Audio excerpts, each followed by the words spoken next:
Hello Technolovers! Ferdy Sambo resmi ditetapkan sebagai tersangka pada 9 Agustus 2022. Ia kemudian dibawa ke markas Brimob sejak Sabtu malam lalu, kini berstatus tahanan resmi. Dalam kasus ini, Kapolri memastikan penyidikan terhadap seluruh peristiwa ini akan dilakukan sesuai prosedur yang berlaku. Beberapa jenderal aktif Polri lainnya juga ada yang pernah ditetapkan sebagai tersangka dan tentu saja masuk dalam daftar orang yang mencoreng wajah kepolisian di negara ini. Siapakah mereka? Yuk simak ulasan mengenai deretan jenderal yang pernah dipenjara, dari Susno Duaji hingga Ferdy Sambo berikut ini.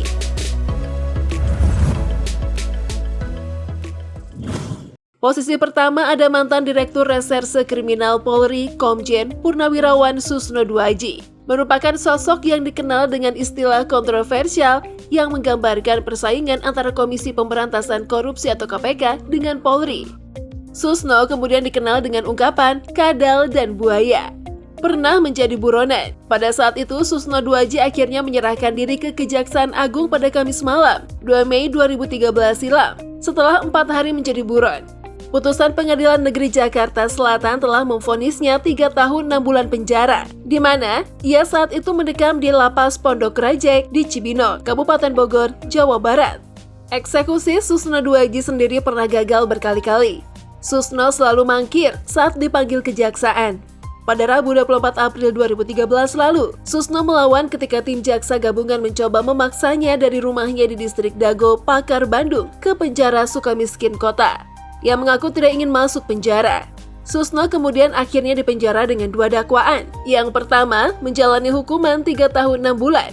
Susno juga didenda 200 juta rupiah, diganti 6 bulan penjara jika tidak membayar.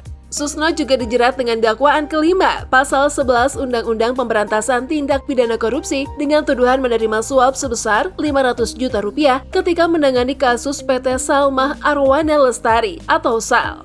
Dalam kasus kedua, Susno terbukti melanggar pasal 3 Undang-Undang Pemberantasan Tindak Pidana Korupsi dalam mendapatkan uang jaminan Pilgub Jabar tahun 2008. Pasal 3 mengancam Susno dengan 20 tahun penjara.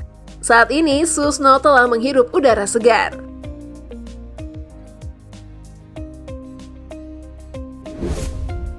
Selanjutnya, ada Jenderal Napoleon Bonaparte, mantan Kepala Divisi Hubungan Internasional, Inspektorat Kepolisian Republik Indonesia. Saat ini sedang menjalani hukuman penjara atas 3 dakwaan yang melibatkan dirinya. Pertama, kasus aniaya MKC. Kapolres berbintang 2 yang masih aktif itu ditetapkan sebagai tersangka dalam proses penuntutan terhadap Muhammad Kasman alias Muhammad Kece.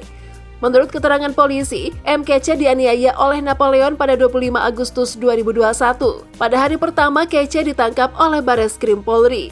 Polisi mengatakan Napoleon melakukan kekerasan terhadap Kece di penjara, memukuli YouTuber itu, dan mengolesinya dengan kotoran manusia. Dalam menjalankan aksinya, Napoleon diduga banyak dibantu oleh tahanan lain. Keduanya saat ini menjalani penahanan pra-peradilan dalam kasus yang berbeda.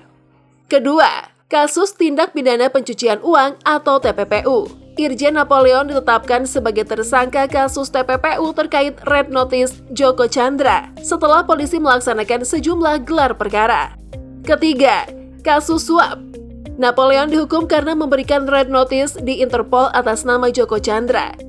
Ia terbukti menerima uang sebesar 370.000 US dollar dan 200.000 dolar dari Joko Chandra.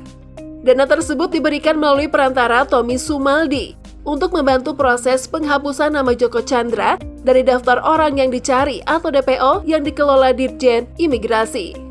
Napoleon juga dituduh melanggar pasal 5 ayat 2 sehubungan dengan pasal 5 ayat 1 bagian A Undang-Undang Nomor 31 Tahun 1999 sebagaimana telah diubah dengan Undang-Undang Nomor 20 Tahun 2001 tentang pemberantasan tindak pidana korupsi.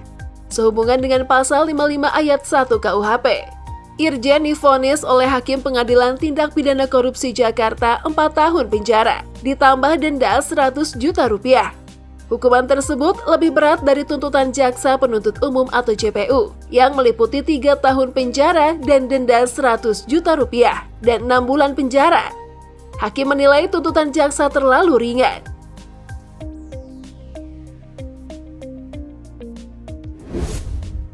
Brigjen Prasetyo Utomo lulus dari Akademi Kepolisian pada tahun 1991. Pria kelahiran Jakarta 16 Januari 1970 ini mengawali karirnya sebagai detektif. Pernah menjabat sebagai Kapolda Mojokerto, Polda Jawa Timur, Kepala Badan Reserse Kriminal Khusus Nusa Tenggara Barat, dan kemudian dipromosikan menjadi Kepala Badan Reserse Kriminal Sumatera Selatan. Prasetyo Utomo kemudian bergabung dengan Mabes Polri sebagai Ketua Komite NCB Interpol Indonesia Departemen Hubungan Internasional Polri. Pada pertengahan 2019, ia dipromosikan menjadi Kepala Divisi Koordinasi dan Pengawasan Kepolisian Negara Bagian Reserse Kriminal. Dia juga naik satu langkah lebih tinggi dalam peringkat menjadi Jenderal Bintang 1. Kurang dari setahun menjabat, Brigjen Prasetyo Utomo terlibat Cat Beles yang diberikannya kepada buronan Joko Chandra. Kapolri Jenderal Idam Aziz memecatnya dari jabatannya sebagai Karokorwas PPNS Bareskrim Polri. Keputusan pencopotan itu tercatat dalam telegram nomor ST-1980-7-Cap-2020 dan ditandatangani Kombes Polri Irjen Sutrisno Yudi Hermawan. Mantan Brigjen Prasetyo Utomo dari PPNS Bareskrim Polri di Karokorwas divonis 3 tahun 6 bulan penjara dan denda 100 juta rupiah dan 6 bulan penjara. Prasetyo divonis atas nama Joko Sugiarto Chandra alias Joko Chandra dalam kasus korupsi terkait pencabutan red notice di Interpol. Polri menyebut Brigjen Prasetyo Utomo bertindak di luar kewenangannya dan melanggar kode etik. Ia juga ditahan di lokasi khusus di Mapolres Propam.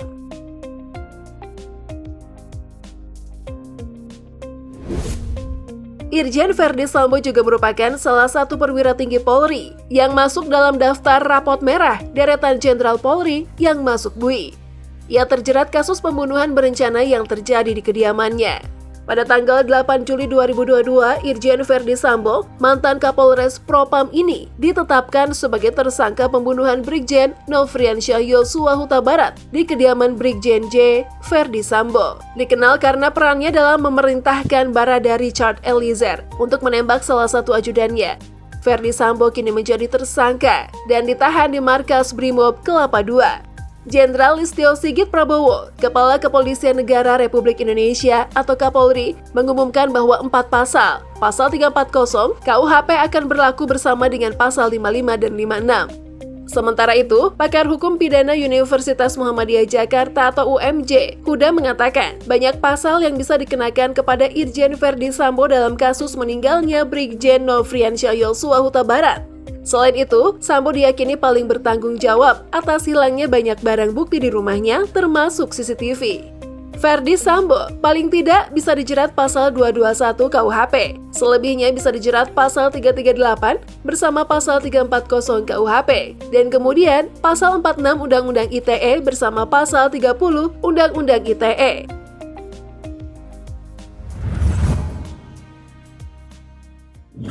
Itulah alasan mengenai deretan jenderal polisi yang pernah dipenjara. Meskipun ada yang sudah bebas, tapi tetap saja catatan buruk terhadap institusi kepolisian atas perbuatan mereka bakal jadi sejarah yang terus diingat ya. Semoga saja tidak ada lagi tambahan jenderal polisi yang masuk ke dalam BUI. Jangan lupa like, komen, dan share. Terima kasih.